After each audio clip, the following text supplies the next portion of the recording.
Em 90 segundos tu não faz nem um miojo, mas eu te ensino as matérias que tu tem até nojo. Então senta aí e começa a quebrar ATP pra ter energia pra tua mente processar e entender que a probabilidade de você ir bem no Enem tá ligada direto aos meus raps também. Então começa com humanas, só sei que nada sei, mas sei que saí da vida e pra história eu entrei. Se o clima esquenta e tua caneta falhou, fica tranquilo, a espera dela dilatou com calor. Eu sou flúor com oxigênio, dá pra completar, evoluir melhor que o Darwin poderia imaginar. Se tinha uma pedra no caminho, pode crer que eu já chutei absoluto no rap. Eu nasci pra ser rei, criei uma sociedade aos modelos de Durkheim. O mecanismo dela própria é que diz pra onde vai minha inspiração. Thomas Edison dizia: é 1% e o restante o trabalho que faz. Então senta o rabo aí que eu vou te ensinar. Sometimes rap is the best way to learn, rapá. Eu não compreendo, pero não puedo hacer. É só estudar e ouvir as dicas que eu dou pra você. Confere suas respostas e faz tudo com calma. Manda bem na redação, faz do fundo da alma. Esse é o tópico frasal, ainda tem argumentação.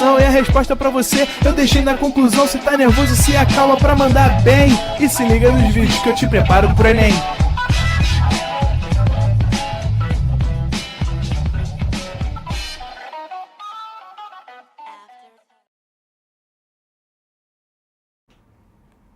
Estamos ao vivo, estamos online, Rodrigo? Salve, salve, pessoal! Sejam bem-vindos. Cara, eu tô meio descabelado hoje aqui, hein, Renan? Olha aí, ó. Cara, o pessoal vai reclamar. A barba tá meio grande. É, eu venho de moto, nossa. Eu venho de moto e tem pouco cabelo. Aí fica rebelde, né? Boa noite a todos. O Rod tem copo Stanley? Por quê? Você quer me dar um copo Stanley, né? Cadê? Copo Stanley, vou ganhar a Paula. Cadê, né? Boa noite. Pessoal é muito gentil, tá dando boa noite, boa noite, boa noite. Cara, o pessoal aqui é muito educado, muito educado. Gente, trago notícias bombásticas. Estamos hoje na aula de número 30.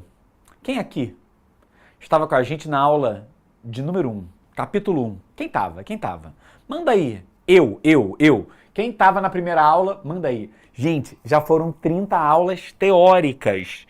E é claro, né, Renan? Já deu mais do que 30, porque teve semana de revisão aí no bolo. Cara, voou, né? Um dia desse eu tava chegando aqui, né? E agora, cara, aula 30. Mais 2 aulas teóricas, a gente, ó, fecha o conteúdo. Gente, tá chegando o negócio, tá chegando. Olha aí, a galera desde o começo, olha aí. Cara, Brena, Davi, olha aí, gostei de ver. Olha a galera, pô, Rodrigo Reis também tava lá com a gente, né? Agora eu não sei se esse Rodrigo Reis é sério ou é pilha, né? Cara, mas muito bom. Chegamos numa aula, pô, incrível. Com muita expectativa para hoje, porque nós vamos falar sobre suprarrenal e pâncreas. Gente, é óbvio, né, que dos dois que a gente vai falar hoje, o pâncreas, cara, ele é muito importante. Porque quando a gente fala de pâncreas, a gente vai falar de insulina e glucagon. E esses dois hormônios, gente, nossa, caem demais. Então deixa eu pegar aqui meu passador de slide pra gente começar. Vamos dar só uma recapitulada no que a gente já viu, no que a gente já falou? Olha só, a gente já falou sobre hipófise. Cara, hipófise, gastamos mó tempão semana passada falando. Falei que quem manda na hipófise é o hipotálamo, também já lancei esse papo aí pra tu. Falei com vocês de tireoide e paratireoide. Então, ó, daqui pra cima, cabeça e pescoço, já foi. O que a gente vai falar hoje? A gente vai para as glândulas que são abdominais. A gente vai falar sobre o pâncreas, que está aqui, ó, e vai falar sobre essa glândula que fica em cima do rim, que é chamada de suprarrenal ou adrenal. Olha que legal, né? E a gente tem aqui as gônadas, que a gente vai falar na próxima aula, na aula 31. Não sei se você está ligado, semana que vem é aula de revisão. Mas quando a gente voltar na outra, né, que é a 31, aí a gente vai puxar esse papo com vocês sobre o aparelho reprodutor, tá? Então, gente, aqui tem até um gráfico, né, que a gente vai ver melhor na aula do aparelho reprodutor, mas o nosso assunto é esse aqui, ó, suprarrenal. A gente chama também de adrenal. Para quem não tá entendendo, cara, o nosso rim fica mais ou menos nessa posição aqui. Não sei se a câmera vai pegar, mais ou menos aqui, né? Aqui no meu caso é bem próximo da minha picanha, né? Então do lado da picanha fica o rim e em cima do rim fica essa glândula suprarrenal. Para quem não pegou a visão, tá aqui, ó. Aqui tá o rim, parece um feijão, e aqui em cima tem essa gosminha. Cara, essa gosminha é a adrenal. Né?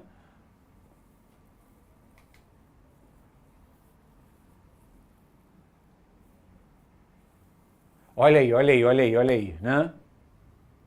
Gente, e a suprarrenal é dividida em duas partes. Tem uma parte de fora, que é a casca dela, e aí lembra, essa casca é chamada de córtex. E o miolo, a parte de dentro, é chamado de medula. Então a suprarrenal, no fundo, ela se comporta como se fossem duas glândulas. A casca, que é o córtex, e o miolinho, que é a medula. E vocês vão notar que, como são quase duas glândulas diferentes, vão produzir hormônios muito diferentes. E a gente tem classes de hormônios. Então o córtex, ele vai produzir os chamados mineralocorticoides, os glicocorticoides e os androgênios. E para ficar bonitinho isso, que eu sei que tem gente que quer anotar, eu queria que você viesse aqui no quadro comigo, tá? Então, a primeira glândula que a gente vai puxar aqui hoje vai ser a supra. Lembrando que supra é o em cima, tá? Então seria a suprarrenal, que eu também posso chamar de adrenal. E essa glândula, ela tem duas partes. Ela tem o córtex. E uma informação, gente.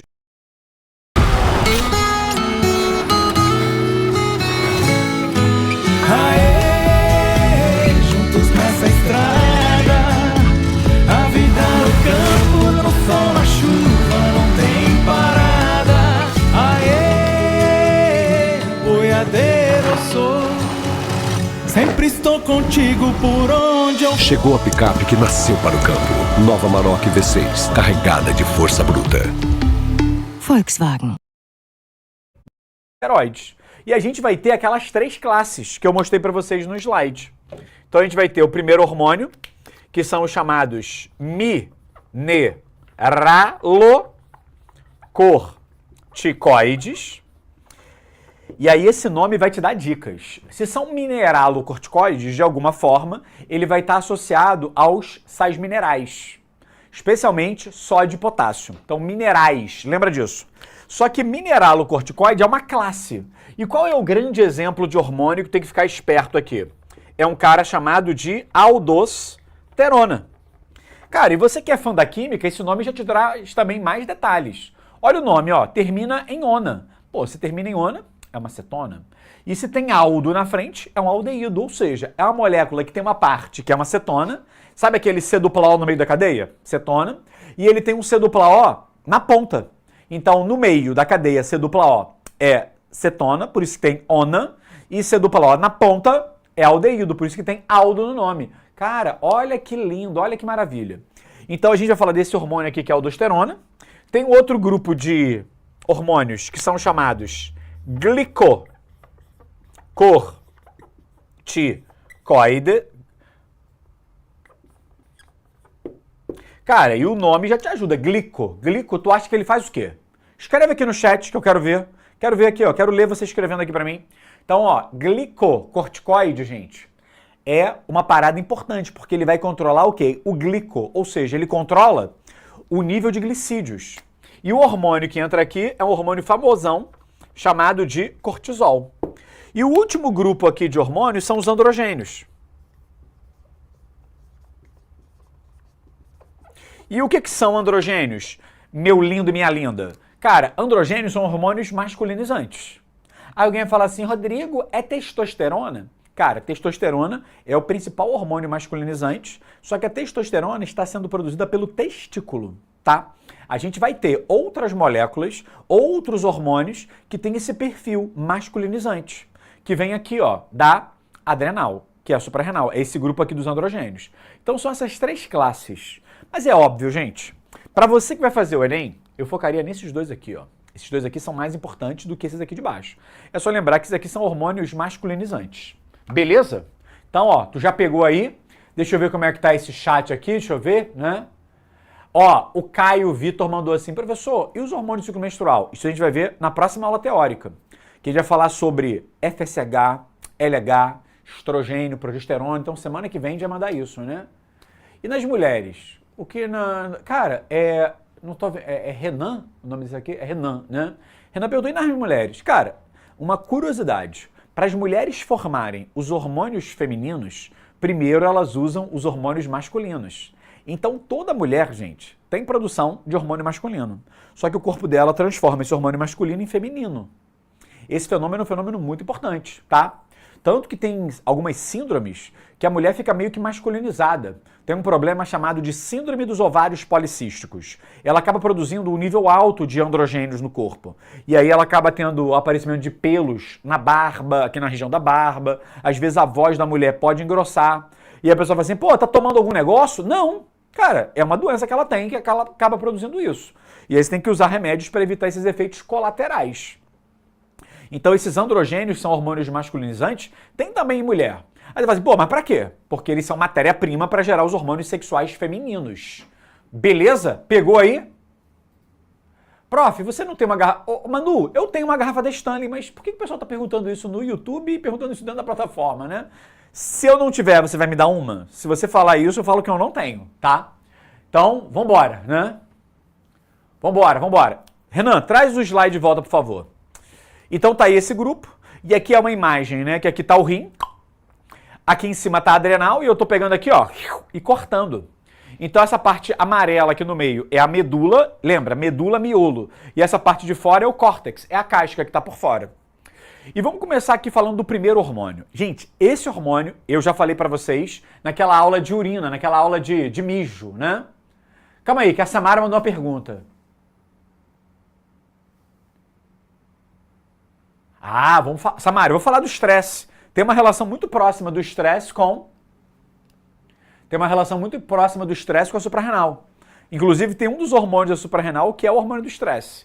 Então, vamos lá. Mineralocorticoide. O grande exemplo é a aldosterona. E por que o nome é mineralocorticoide? Porque eles vão controlar o nível de sódio e de potássio. Sendo que sódio e potássio, eles são sais minerais. Por isso, recebe o nome de mineralocorticoides. Então, vamos lá. Esse esquema aqui, inclusive, eu já mostrei para vocês. E a aldosterona, ela faz duas coisas. Ela vai reabsorver sódio no rim e vai eliminar potássio. Lembra da bomba de sódio e potássio? A gente movimenta 3 sódios, enquanto a gente manda fora 2 potássios. Nossa, Rodrigo, que lindo! Então, deixa eu trazer a galera aqui de novo para o quadro para a gente explicar isso. Então vamos puxar o papo aqui, ó, falando sobre aldosterona. Gente, esse hormônio aqui, como é que ele age? O local de atuação dele, da aldosterona, vai ser lá no túbulo, lembra disso? Túbulo contorcido distal. Esse é o lugar, lá do néfron. E o que ele vai fazer, né? Ele é responsável pela reabsorção do sódio. Ah, mas por que eu vou querer reabsorver sódio? Então vamos entender bonito isso, gente. Aqui está o túbulo contorcido distal. Peguei só um pedacinho dele, tá? Rodrigo, eu não lembro que parada é essa. Então tu lembra desse desenho aqui do néfron? Ó? Eu fiz esse desenho aqui na aula de aparelho excretor. Isso aqui é o néfron. Esse aqui é o túbulo contorcido proximal, porque ele está perto dessa estrutura aqui que é o glomérulo. Isso aqui é a alça de Henle. E isso aqui é o túbulo contorcido distal, porque ele está mais longe do glomérulo. Ele está distante. Aí eu peguei esse pedaço aqui e dei um zoom. Então esse tubinho aqui é o túbulo contorcido distal, tá? Então fiz esse desenho aqui só para tu lembrar. Deixa eu apagar isso. E ao redor do néfron a gente tem quem, gente? O sangue. Nossa, que lindo. E o que a aldosterona faz? Cara, todo o sódio que estava indo embora por aqui, ou seja, que iria para a urina, esse sódio está sendo bombeado para dentro do sangue.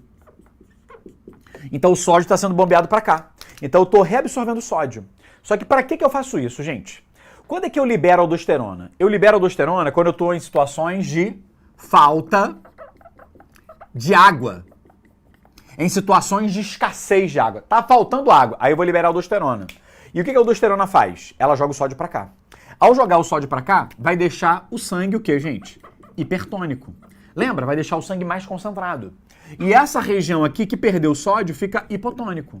Pô, se aqui ficou hipo porque perdeu sódio e aqui ficou hiper porque ganhou, sabe quem vai junto, gente? A água.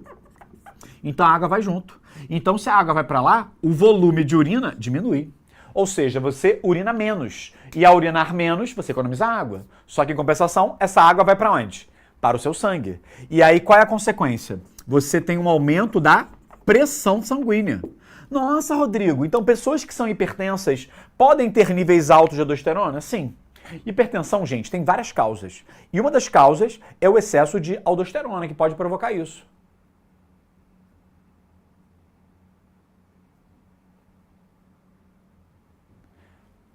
Então, galera, seguindo, aumentou a pressão.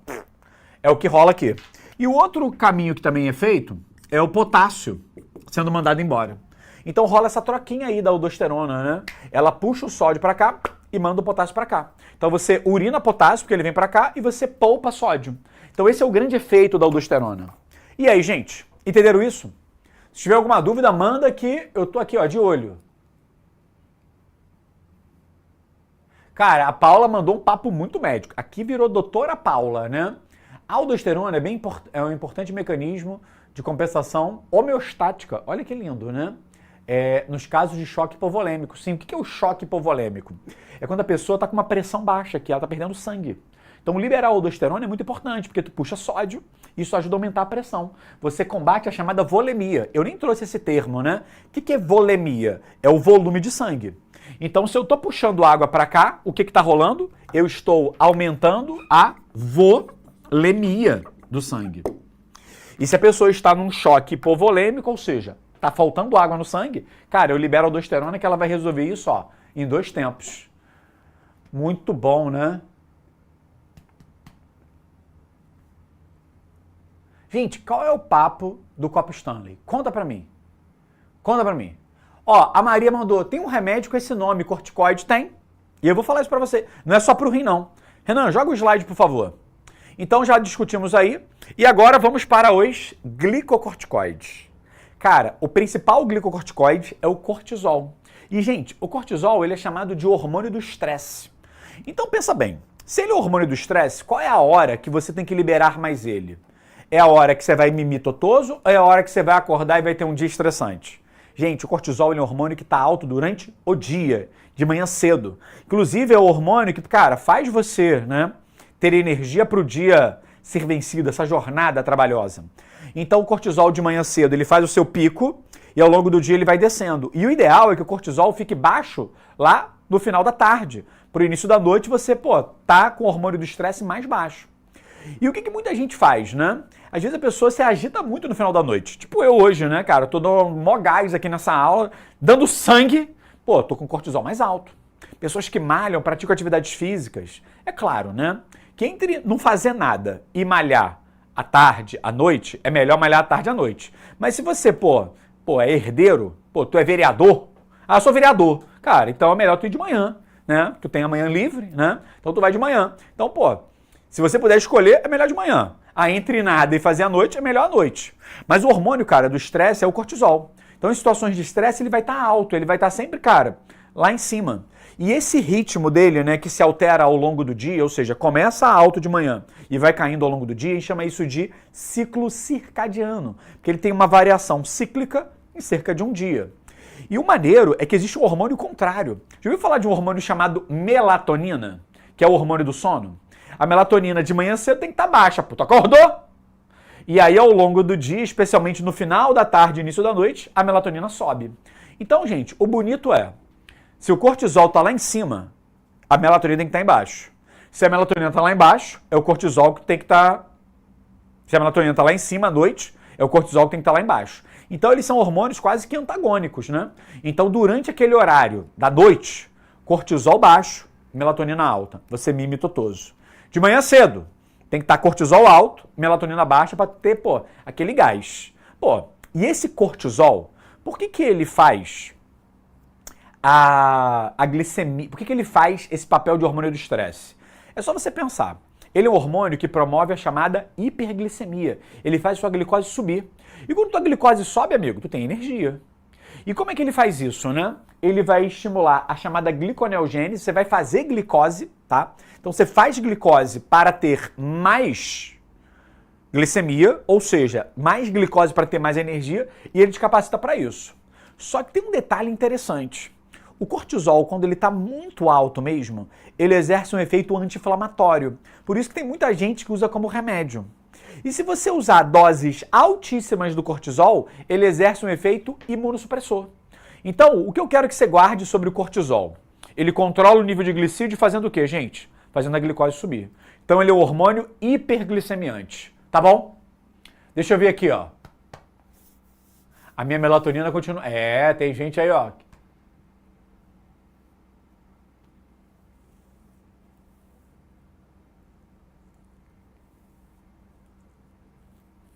Ó, o pessoal tá mandando papo aí, fica o dia todo com sono. E agora algumas situações, né? Temos uma síndrome que não é importante, né? Para quem, vai fazer só o Enem. É difícil aparecer isso isoladamente. Mas existe a chamada síndrome de Cushing. Cushing, tá escrito aqui, Cushing. Que é um caso que a pessoa está com hiperadrenocortisolismo. Ela está com excesso de cortisol. E existe uma outra síndrome que é a síndrome de Addison. É que quando o cara está com pouco. Então, Cushing, cortisol alto. Addison, cortisol baixo. São os dois estados aí distintos. Não gastaria energia decorando isso, tá? Aqui são os androgênios, que vêm da suprarrenal. Eles definem as características secundárias sexuais masculinas e eles têm um efeito discreto nas mulheres porque eles vão virar hormônio feminino. E agora, no meio da adrenal, a gente tem a adrenalina. Cara, e é interessante porque a adrenalina ela é um neurotransmissor, mas ela também é um hormônio. Então, em situações de período, situações de luta ou fuga, tu libera adrenalina. E ela vai fazer o quê? Ela vai te dar condições para vencer uma situação de luta e fuga. Então, se alguém te dá um susto, cara, tu libera adrenalina, teu coração acelera, é taquicardia. Você quebra o glicogênio, que é a chamada glicogenólise. Você quebra o glicogênio para soltar o quê? Glicose, para os seus músculos terem energia para tu poder, vazar. Quando tu toma um susto, tu faz vasoconstrição periférica, ou seja, você contrai os vasos sanguíneos debaixo da pele. Para quê? Para desviar todo o sangue para os músculos. Por isso que numa situação de susto, você fica pálido. Meu Deus! Então tu fica pálido para quê? Para mandar esse sangue que estava na tua pele para tua coxa. Porque na hora do cagaço, tu quer sangue no rosto, tu quer sangue no quadríceps. Porque no quadríceps para tu, vazar. E numa situação de perigo, o que acontece muitas vezes? Olha, a pessoa se mija e as pessoas fazem totô nas calças. Olha aí, né? Galera, vamos agora para a última glândula da aula. Vamos falar sobre o pâncreas. Toma cuidado, porque este ano eu já falei de pâncreas lá na aula de digestão. O pâncreas ele é considerado uma glândula mista ou anfícrina. Parte da secreção do pâncreas é o suco pancreático, que vai para o duodeno, e a gente chama essa secreção de secreção exócrina, porque ela não vai para o sangue, mas o pâncreas produz dois hormônios importantíssimos. Gente, de tudo que eu falei hoje, a parte mais importante começa agora. Rodrigo, eu tava viajando, tava mexendo no celular, então agora guarda essa merda. Rodrigo, eu tô com várias abas abertas, tô com a tela dividida aqui, tá passando um anime do outro lado. Cara, fecha essa merda. Porque agora é o assunto mais importante do dia, tá? Então se liga, nós precisamos entender que o pâncreas ele é uma glândula mista. Ele tem uma parte endócrina, que produz hormônios que vão para o sangue, que é insulina e glucagon, e ele tem uma parte exócrina, que é o suco pancreático. Então, a gente chama de glândula mista ou anfícrina. Só que o nosso foco hoje é só hormônio, tá, gente? E aí, vamos falar da insulina e vamos falar do glucagon, tá? Cara, isso é muito importante. Renan, traz a galera aqui pro quadro, por favor. Traz. Deixa eu apagar isso aqui. Aliás, dá o teu print aí, enquanto eu até leio aqui um comentário.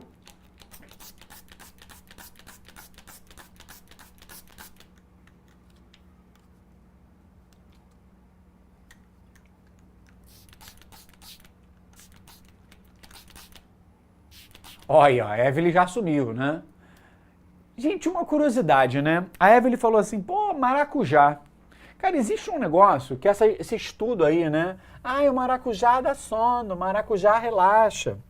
Só que, gente, a substância que o maracujá tem, que faz a pessoa descansar, faz a pessoa ficar mais tranquila, ela se encontra nas folhas do pé de maracujá. As pessoas tomam suco de maracujá e falam assim, eu tô calminho. Gente, o nome disso é efeito placebo, porque o suco de maracujá não deixa ninguém calminho, ninguém tranquilo. O que deixa são as folhas. Agora, a Evelyn falou aí sobre tomar melatonina. Cara, tem gente que toma, porque a melatonina ajuda você a dormir. Mas toda vez que você toma um hormônio, você deixa de produzir o seu hormônio natural. Então, quando para, cara, o problema às vezes volta pior. Então, é muito necessário um acompanhamento médico de perto, porque existe uma dose específica para a pessoa Existe uma maneira que esse remédio começa e existe uma maneira que esse remédio é retirado da pessoa. Não pode começar subitamente doses altas e nem retirar subitamente essas doses altas.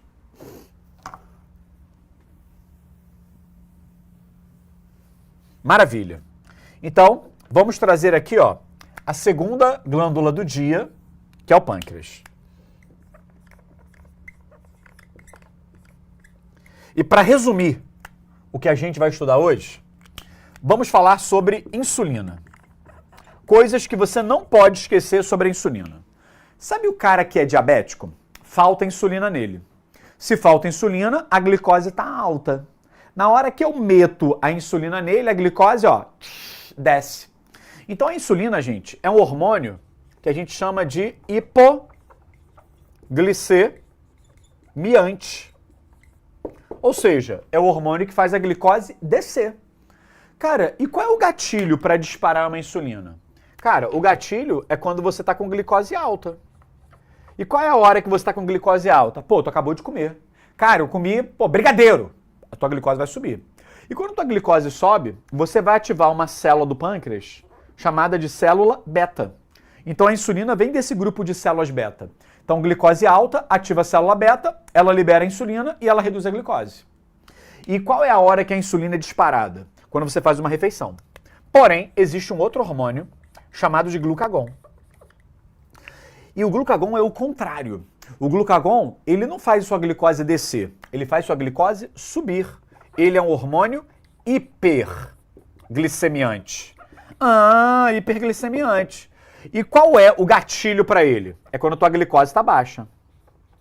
E qual seria a situação para a tua glicose descer? Tem duas. A primeira é quando a pessoa faz um jejum ou quando a pessoa faz um exercício físico muito intenso, porque esse exercício físico intenso consome glicose. E qual é a célula do pâncreas que vai ser estimulada? São as chamadas células alfa. Então, meu lindo, minha linda, guarda isso. Dentro do pâncreas tem célula alfa, que produz glucagon, que sobe a tua glicose, mas também tem as células beta, que liberam insulina, que vai descer a tua glicose. E o bom, né, gente, que tem um equilíbrio. E para você não esquecer disso, lembra desse nome aqui, ó, Gabi. Cadê os Gabis e as Gabis da aula de hoje? Se pronunciem, se manifestem, porque o macete vai usar o nomezinho de vocês. O que seria esse tal do Gabi? Lembra aqui, ó, A de quê? Alfa. Produz o G. Tá vendo aqui, ó? Alfa produz o G, que é o glucagon. E o B? O B é o beta, que produz quem, gente? O I, que é a insulina.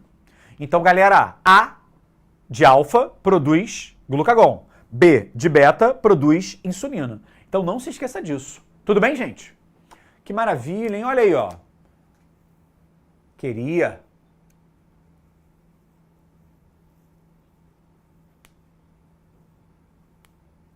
Ó, mandaram aqui, caraca, 2 pessoas morreram, né, na Bahia por intoxicação. O nome da bactéria é Clostridium botulinum, né? E provavelmente deve ter sido um alimento... geralmente são alimentos enlatados, tá? Osmar, porque o botulismo é uma bactéria. A bactéria que causa o botulismo ela é anaeróbica restrita. Então ela só cresce em ambientes sem oxigênio.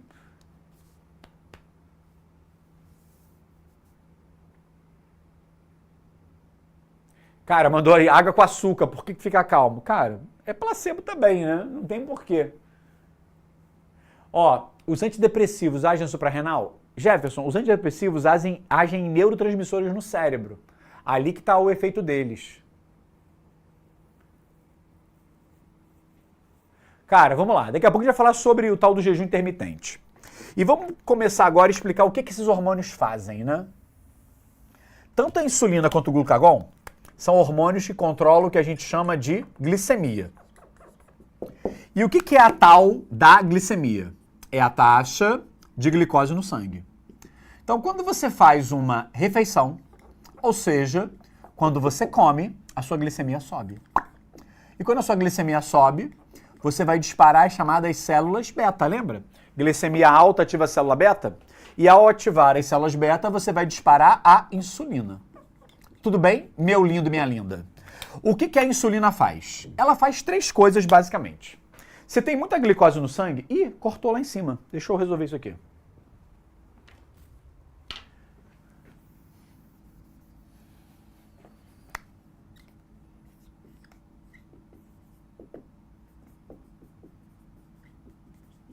que agora tá, a galera tá conseguindo ver.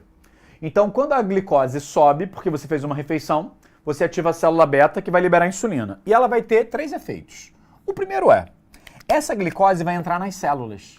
Vai rolar a entrada de glicose nas células. Então a glicose vai entrar nas células. Entrou. Isso é ótimo, porque a glicose vai ser quebrada e vai virar energia. Lembra aquele processo chamado de glicólise lá da respiração? Começa já. O outro processo que vai ter é o seguinte. Cara, tu tá cheio de glicose. Parte entrou nas células. E a outra parte? Essa glicose que sobra, ela vai ser estocada na forma de glicogênio. Esse é o processo que rola aqui. Então eu vou mandar essa glicose para onde? Para o fígado e para o músculo. E nesse momento, a glicose se junta a outra glicose, que se junta a outra glicose, vira glicogênio. E uma coisa que é triste para os alunos, esse processo é chamado de glicogenogênese.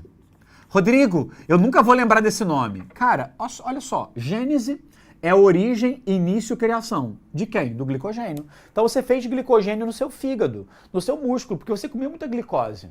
Pessoal, quando você faz um treino de musculação, você consome o glicogênio muscular. E o que muitos praticantes de musculação fazem depois que malham? Eles tomam o chamado pós-treino. E um dos pós-treinos pode ter carboidratos. E ao ingerir esses carboidratos, vai aumentar a glicemia do cara, vai disparar a insulina e a insulina vai transformar essa glicose em glicogênio, que vai ser estocado no músculo, ou seja, o músculo enche de novo. É o que, por exemplo, atletas do bodybuilding fazem antes das competições. Eles vão fazer um processo chamado de carbar. Às vezes o cara vai na véspera no rodízio de pizza. Cara, pizza maluco, pô, deita e rola no carboidrato. Aí esse monte de carboidrato faz o quê? Vira glicose, dispara a insulina e a insulina transforma essa glicose em glicogênio, que vai para o músculo. Aí o músculo fica cheião. Só que já percebeu que quando você malha, na hora que você acabou de malhar, tu fica meio inchadinho, mas depois tu fica churriado? É porque você quebrou o glicogênio. Então esse pós-treino com carboidratos vai dar esse volume muscular que é tão desejado. E a terceira parada. Gente, se você comer muito carboidrato, sua glicemia ficar alta, a gente vai observar que essa glicose pode formar o quê? Lipídios. Ela pode dar origem, né, à formação de lipídios, de gordura. Esse processo aqui, ó, vai deixar você com aquela pochetinha, é a chamada lipogênese. E para quem curte entender prefixos e sufixos, gênese é criação e lipo é gordura. Tudo bem? Agora, me conta, se você meter um jejum prolongado, o que a tua glicemia faz, gente? Ela cai. Então, meteu um jejum, tua glicemia caiu. Na hora que a glicemia cai, você vai ativar as chamadas células alfa, que vão produzir um hormônio chamado de glucagon. Pô, se eu disparei o glucagon quando a glicose está baixa, o efeito dele é subir essa glicose. E a primeira ação para subir essa glicose é quebrar o glicogênio. Lembra que quando você estava em momentos de bonança, você transformou a glicose em glicogênio? Agora, amigo, é o contrário. Agora é a hora que você vai quebrar o glicogênio. E aí você quebra o glicogênio e ele vira o quê? Glicose. Só que tem um detalhe. O glucagon, ele faz o glicogênio do fígado só virar glicose. Ele não faz isso no músculo, porque o que faz o glicogênio do músculo ser quebrado é exercício físico. É o caso que eu acabei de falar pra você. Maluco malhou.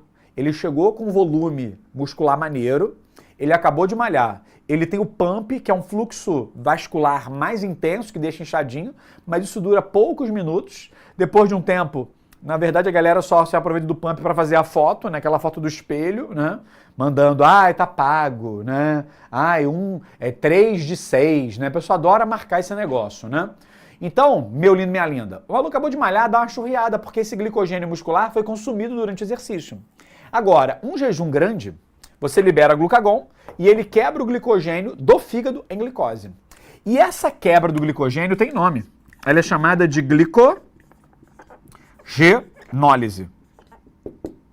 Ó, pra tu não confundir, lise é quebra, tá? Quebra de quem? Do glicogênio.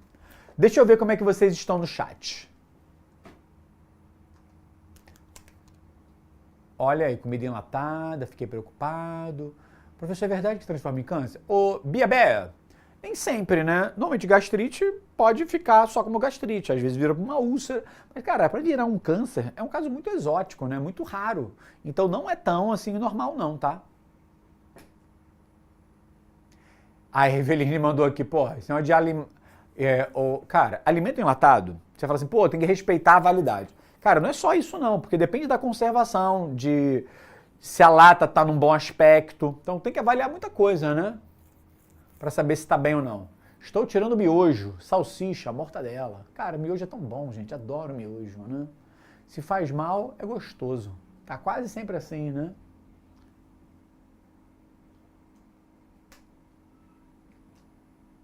Olha aí, né? Perguntaram do Ozempic. Vamos chegar no Ozempic já. Porque o Ozempic, ele foi criado, né? Para quem não sabe, o Ozempic é aquela canetinha. E aí tem várias outras, né? O Saxenda, que a galera, pô, usa aí que hoje usa para emagrecer, mas quando foi criado, foi usado para tratar a doença relacionada à falta de insulina, que é o diabetes. Mas vamos fechar esse esquema aqui para a gente entrar em diabetes. Pessoal, então um dos efeitos do glucagon é transformar o glicogênio em glicose. Essa quebra é a glicogenólise. Lembra, você está em jejum, está faltando glicose, eu vou fazer glicose. O outro processo que vai te ajudar nesse cenário chama-se gliconeogênese. Olha o nome, gliconeogênese, formação de novas glicoses. Esse processo, para variar, adivinha onde rola? No fígado. E o que a gente vai fazer nesse processo? A gente vai pegar algumas moléculas, por exemplo, lactato, que vem lá da fermentação láctica. A gente vai pegar aminoácidos. A gente vai pegar glicerol. Rodrigo, eu não lembro o que é isso. Gente, glicerol vem das gorduras. Aminoácido vem das proteínas e o lactato vem da fermentação. E o que essas três moléculas fazem? Elas viram glicose. Então é a maneira que você tem de ter glicose. O seu fígado olha e fala assim, pô, tá faltando glicose. Então eu vou pegar outras moléculas e vou transformá-las em glicose. E uma notícia triste. Se você ficar fazendo, né, jejum pra caramba, você entra num estado catabólico, ou seja, num estado de quebra. E se o jejum é muito intenso, muito longo, por muitos dias, você pode ter quebra de músculo, porque o músculo é proteína e a quebra forma aminoácidos e esses aminoácidos vão virar glicose. Meu Deus! Então, aquela afinada que a musculatura dá em pessoas desnutridas está muito ligado a isso aqui, tá bom? E a última coisa, gente, é normal acontecer o que a gente chama de lipólise por ação do glucagon. Essa lipólise é a quebra da gordura. E essa quebra da gordura, ela libera duas substâncias, né? Uma delas são os ácidos graxos e a outra substância, quem é? É o glicerol. Lembra de uma aula que eu dei há muito tempo atrás? Eu falei que 3 ácidos graxos mais glicerol formavam uma substância chamada de triacilgliceróis. Então a lipólise é quebrar essas moléculas. E aí vira aqui glicerol, vira ácido graxo. E o que esses ácidos graxos podem fazer? Eles podem entrar num mecanismo chamado de beta-oxidação, no qual eles vão ser usados como fonte de energia. Só que toma cuidado, músculo pode fazer beta-oxidação. Ou seja, eu pego o ácido graxo, que é o derivado da gordura, e jogo lá no ciclo de Krebs para gerar energia. Isso é um mecanismo bom. E quem faz isso? Adivinha de novo. Fígado, músculos. Só que, por exemplo, o neurônio, que é uma célula extremamente importante, não faz isso. O neurônio vai usar esses ácidos graxos num processo chamado de cetogênese. Nossa! E o que é a cetogênese? É transformar esses ácidos graxos em algo que o seu sistema nervoso central consegue utilizar. Então, o nosso corpo, ele dá o jeito dele, porque se faltar glicose, o glucagon tem que ser liberado. E quando a crise de glicose é alta, cara, o glucagon vai transformar as gorduras em ácidos graxos, vai fazer a lipólise. E se o negócio estiver dramático, ele vai fazer a cetogênese, que é lá no fígado também, tá? O que vai acontecer? Os ácidos graxos, eles vão virar moléculas chamadas de corpos cetônicos, que o seu cérebro consegue utilizar para gerar energia.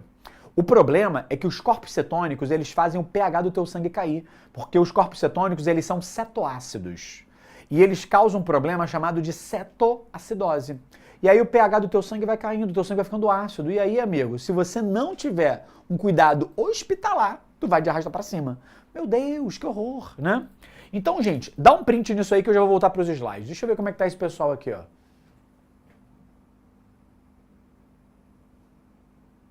É isso aí, Isabelle. Não come nada estufado, não. Meu namorado come miojo todo dia. Coitado. Né? Farinha láctea. Olha aí. Cara, vamos puxar aqui, né? Um papo que a galera trouxe. Já deram o print, né? Jejum intermitente. O pessoal fala assim, pô, ajuda a emagrecer? Gente, o que é um jejum intermitente? Você vai ficar um longo período sem comer e você vai ter uma janela restrita de alimentação. Porque o que faz a pessoa emagrecer não é o tipo de dieta que ela faz, não é se ela faz jejum, se ela não faz, se ela come aquilo que ela não come. Cara, só existe uma fórmula para a pessoa emagrecer, que é gastar mais calorias do que consome. O nome disso é déficit calórico. Então você tem que ter um gasto energético maior do que sua ingestão de calorias. Isso faz emagrecer. Rodrigo, eu fiz dieta low carb, tirei carboidrato. Funciona? Funciona. Rodrigo, eu reduzi bastante gordura. Funciona? Funciona. Rodrigo, estou fazendo jejum intermitente. Por que o jejum intermitente ajuda a emagrecer? Porque se você faz longos períodos de jejum e pode comer numa janela pequena, cara, tu não consegue comer aquilo tudo que tu come num dia numa janela pequena. Claro, tem gente que come, que se escolher os alimentos errados, ela consegue. Então, tem gente que faz uma janela que ela só come entre meio-dia e 6 horas da tarde. Tem gente que faz isso. Ela faz um jejum das 18 horas de um dia até as 12 horas do outro. Então, ela tem 6 horas para comer. Gente, essa pessoa pode comer de maneira desesperada, alucinada e comer, 10 mil calorias nesse período? Pode. E aí não vai emagrecer nada. Ela tem que ter noção que o que faz ela emagrecer é ingerir menos calorias. E isso envolve fazer escolhas saudáveis. Muitas pessoas escolhem alimentos que têm uma cara de fit, mas não são. Pessoa, eu vou comer castanha. Cara, toma cuidado com castanha, com amendoim, castanha de caju, castanha do Pará. Se você comer um pouquinho, tem caloria pra caramba. Isso pode, explodir aí a tua ingestão calórica. Então, o jejum intermitente funciona, é uma boa técnica, mas tem que tomar cuidado com os alimentos que você ingere. Olha aí, cara. Mandaram aqui, ó. Toma açaí com M&M, leite condensado, Nutella e paçoca todo dia. Gente, parece que comendo isso vai ser difícil você gerar um déficit calórico.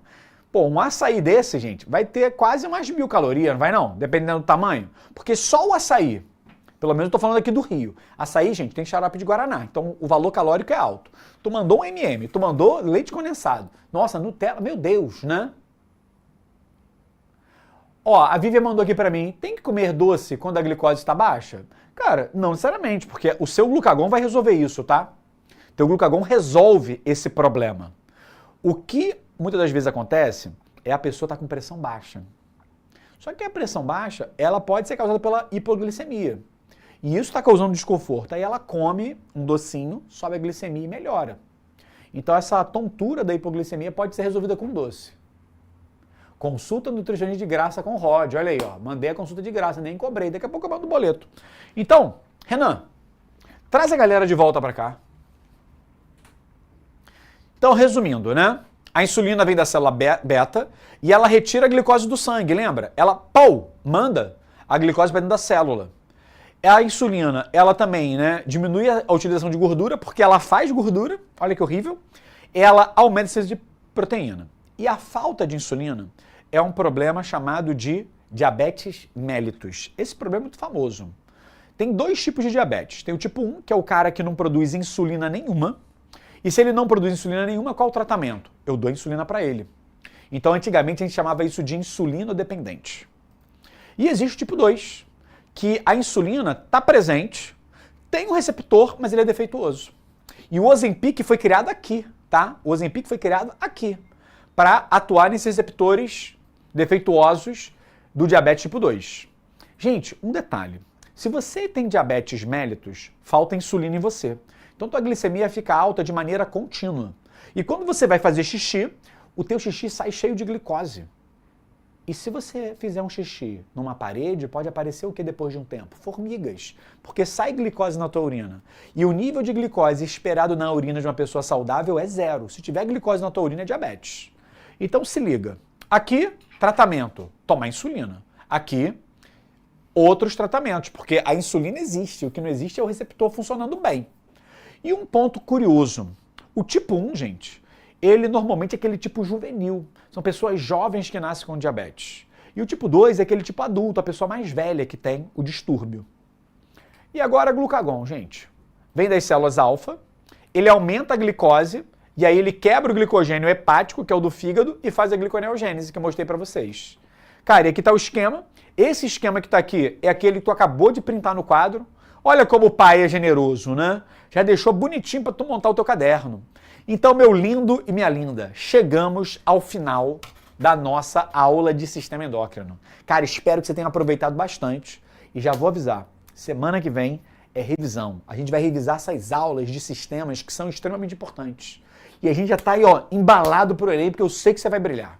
Então, te espero daqui a pouco na aula de Bio2. Valeu! Assista nossas aulas a hora que você quiser. Vem com o Pro, o cursinho online que mais aprova no Enem. Assine em proenem.com.br. We gotta celebrate the beauty of the world that keeps on giving.